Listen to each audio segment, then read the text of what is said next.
Fortunately, the stealth techniques used by rootkit creators are not flawless. The presence of a rootkit in a system can always be detected. How can you do this? First, by verifying signatures. Having a database of programs that are known to be rootkits and checking your system for their existence. This solution may not be very effective, but it's easy to run. That's why it's become automated and now forms a part of the Microsoft malicious software removal tool. You can also detect anomalies in the operation of your system. A rootkit will modify the operation of a system by definition. It will try to hide something in the system. This principle is the basis for checkers and detectors like System Virginity Verifier provided by Joanna Rutkowska. The tool can be used to evaluate the state of a system. If a system has been installed recently, it has no antivirus and no new drivers, it will be evaluated as a 0 or 1 on the infection scale, which means that the probability that the system is infected with a rootkit is very low. When you install an antivirus, the system will probably move up on the level of the risk evaluation. As you can see, a system that had a rootkit installed was assessed as level 5 on the scale of 0 to 5. A change in the operation of the system was very apparent. The third method for detecting rootkits was deployed by Mark Rusinovich in the Rootkit Revealer. This tool is another component of the sysinternals suite. Rootkit Revealer works as shown in the picture. The assumption behind it is that since a rootkit hides something in a system, a user mode program like Rootkit Revealer won't be able to see the hidden files, processes, accounts, or services. But if Rootkit Revealer sends the same query without consulting user mode and kernel mode APIs, but refers directly to low-level structures, for example, files on a disk, it will be able to compare the results between the two calls and see a potential discrepancy. The exposed difference must be due to something. It's due to a rootkit hiding something from the first call. Let's now find out how this works in practice.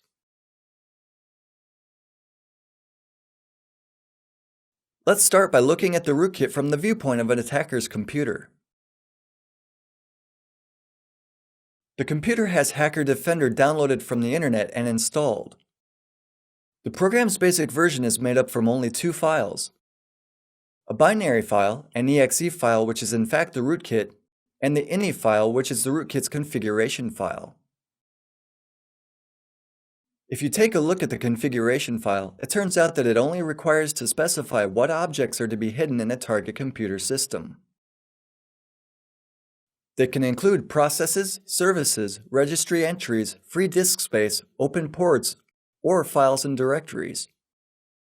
When hiding files and directories, you need to remember that the use of wildcard characters can be dangerous. By typing, for example, W*, you can hide the entire Windows system folder from a user. Our version of Hacker Defender has additionally a client program. This version is not only a rootkit but also a backdoor. What's more, the backdoor is cloaked by the rootkit. Let's now try to connect to a computer that already runs a Hacker Defender rootkit and the backdoor that it hides. Submit the IP address of a selected computer, the port that is listed on by the hidden backdoor, and the password.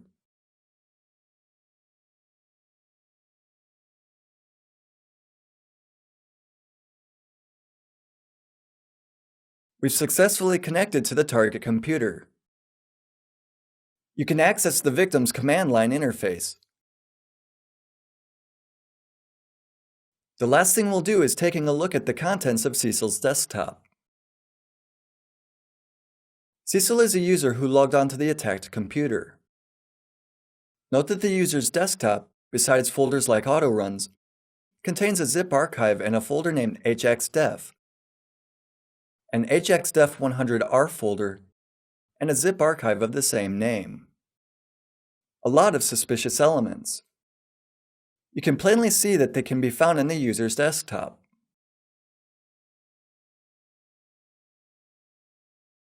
Let's see now what the user sees. We'll switch to Windows XP where we're logged in as Cecil. Some objects are invisible in this view.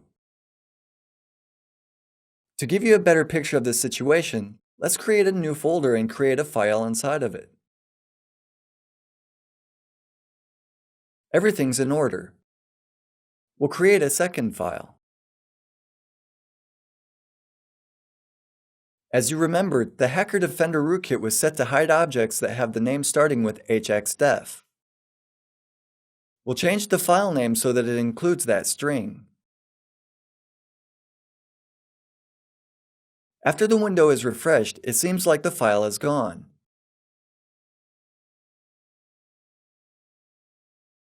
Let's now change the file name of the second file to hxdef11 or a similar name. The name doesn't seem to change. After you refresh the window, the file disappears. The rootkit hides all objects that have the same name that starts with hxdef, just as it was set to.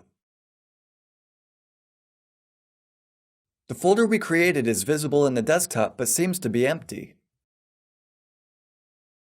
We know, though, that the folder does contain some files. What can be done in this case? Mark Rusinovich's rootkit revealer comes to the rescue. Clicking on the scan button will make the tool check if the system contains some objects that are hidden from users and administrators. Run the scanner. The scan shouldn't take too long. The first result are the 0-byte registry keys. The alarms are probably false positives. Rootkit Revealer shows them since if a registry key is empty, the Windows Registry Editor, regedit, will not display it. This serves as a reason for hiding data in 0-byte registry keys, which happens quite often. But the next results should never be here. The next rows reveal a discrepancy between what is visible for the user and what's really found in the system.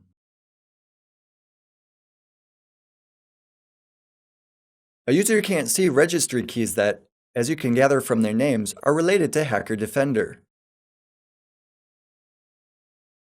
The directory and zip archive we mentioned before is invisible to the user.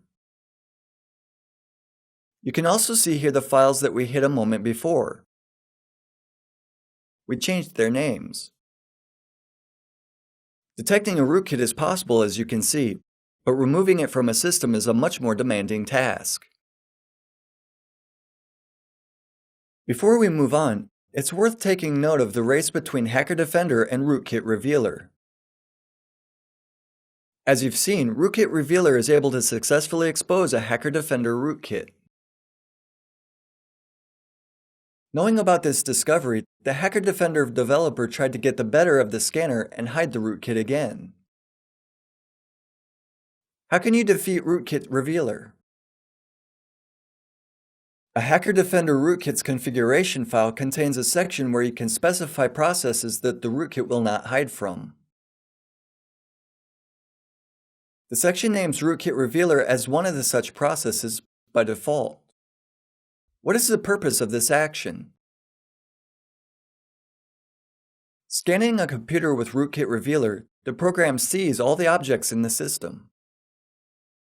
There'd be no discrepancies, and the programs would report that there's no difference.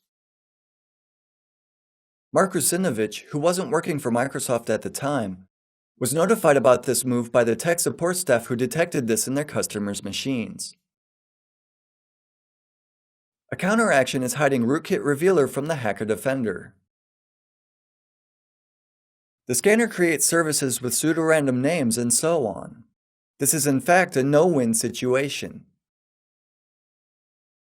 You can create new defense mechanisms and bypasses for both sides ad infinitum. If you bought a Sony BMG CD several years back and played it on your computer, your machine was infected with a Sony rootkit. The company's copy protection measures ended in a real nightmare. To protect their digital rights, Sony included in their CDs a piece of software that operated exactly like a rootkit.